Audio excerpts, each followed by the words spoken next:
my name is Ashley Scher. I'm the founder and CEO of Share Love Fund. Today we're going to do a 10-minute meditation for incarcerated women called Cooking with Clarity. Now, in a custodial situation, not everybody has the opportunity to cook. And for some people, this can be a relief. And for other people, this is something that we really miss. We can break down the elements of cooking and why cooking is gratifying. And it may transcend beyond the actual eating and smelling of the food. Sometimes by cooking a meal, we feel in control, that we set out, that we had a goal. In the outside world, you might have an idea.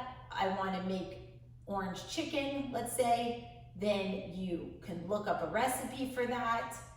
Then you can, which is like kind of interacting with information at large, which can be intellectually stimulating. Then you can go to the grocery store, buy the ingredients that you need for orange chicken. So that has like a physical component. You're pushing the cart or holding the basket. And that kind of lets off some nervous energy and lets you feel like you're getting things done, putting your stuff in the cart. Then you're paying for it with your hard-earned money, and that could make you feel good that you're a provider. And then you're coming home and you're putting it all together and cooking it, and that is sort of the culmination of the efforts of the creative idea of what should I cook, and the research of what is the recipe, which is the intellectual stimulation, and then the physical component that kind of burns off some energy, the actual grocery shopping, cooking it, you put it all together, and then the sweet reward at the end is you can eat it, or you can present it to your family, or bring it to a potluck or a neighbor and get the appreciation from them, which can feel really good. And that is that's a full circle of what cooking can do for someone beyond just the food. But more interestingly, I think, is that it's something that someone can have complete control over, start to finish. And it can happen in a day. It could even happen, all of that could even happen within an hour. In today's world where we are so disconnected, and there is sort of a specialist for everything, we don't often get to see a project from the very start to the very end, and there's something satisfying about that. Why am I talking about this? I'm talking about this because in a custodial situation, you might not have a kitchen that you are allowed to cook in, but mentally, through meditation, we can go through the process of cooking a favorite dish, if that is something that you're yearning for. And although you're not going to be able to magically create the dish and eat it, it can be satisfying to go through the process mentally. And, we're working with what we have here. So if this sounds appealing to you, then let us continue this meditation together. And if this does not sound appealing to you, then that is the awesome part about being a decider and a decision maker and empowered. You don't need to watch this if it's not floating your boat. So let us begin. Let's talk a little bit about cooking in general. Cooking or preparing a meal is an opportunity to form a loving connection with your food. As you prepare a meal, you can cultivate mindfulness of your body and mind, as well as the food you are eating. Whether you're making a quick meal or preparing a feast, this exercise of mentally cooking can help you ground yourself in the present moment.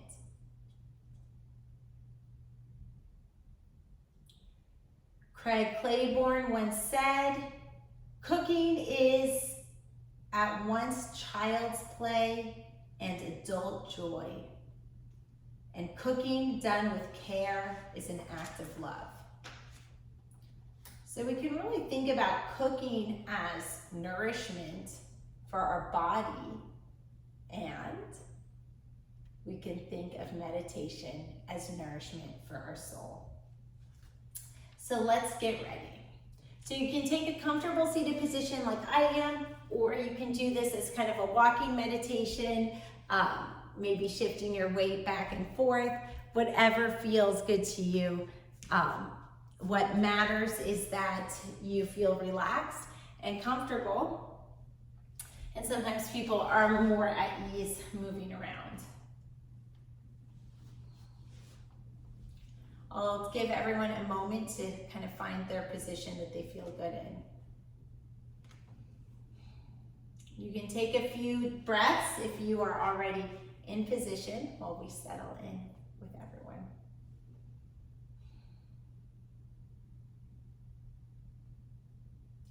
Start to imagine in your mind a meal that you would like to prepare.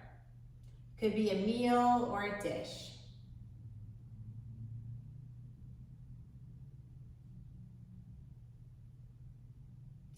And even when you are cooking for real, it's actually great to just start the process with a brief meditation, just envisioning how it's gonna go instead of like frantically going to the store without a plan and this and that. Envision both the completed meal and the individual ingredients.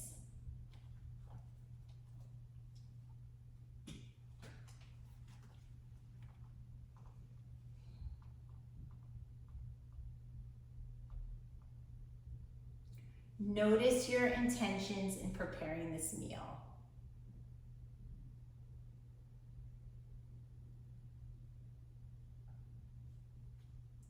As you begin mentally gathering the things that you will need for this meal, tune into your body.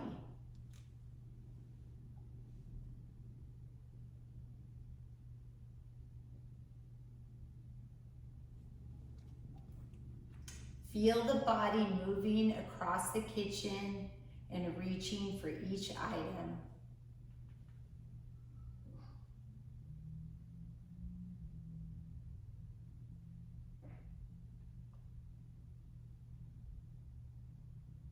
To help cultivate mindfulness, make an effort to move more slowly than you normally do. So like imagine in slow motion, like reaching in the cabinet for saffron and pulling it down, and reaching in the cabinet for salt and pulling it down.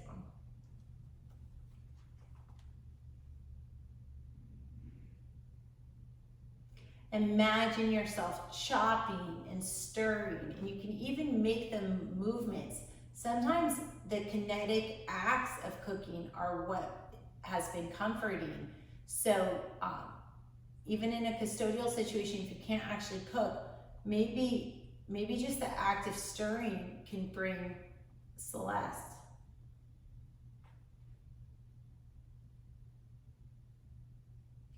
Focus on one thing at a time. Don't imagine like the blender going and chopping and you at the grocery store. Like just think, okay, if I was just gonna do this slowly, really calmly, one thing at a time, what would I do now? Maybe I would just take a lot of time to wash celery sticks and be slow and deliberate about it. When you're washing celery sticks, imagine, is the water hot or cold? How does that feel on your skin? Does the celery give off a smell when it is rinsed off? What is the texture like that? Is it really crunchy celery, or is it a little old and bendy? Maybe you're gonna use it for a soup. And then, are you gonna shake it dry, or what's gonna happen? Are you gonna put it on a cutting board? Are you gonna line it up sideways? Or how are you gonna cut it, and so forth? And just really slowly and deliberately think about each aspect while you're doing it. When turning on the stove, don't just turn on the stove. Feel the experience with complete awareness. Appreciate the energy that comes from the stove. Whatever you are doing, bring your attention wholly to the task in front of you. Notice how it feels in your body. Notice what sensations arise. This is something that you can do at your own pace. And the awesome thing about meditation is that it is always available to you. May the light in me be the light in you. Namaste.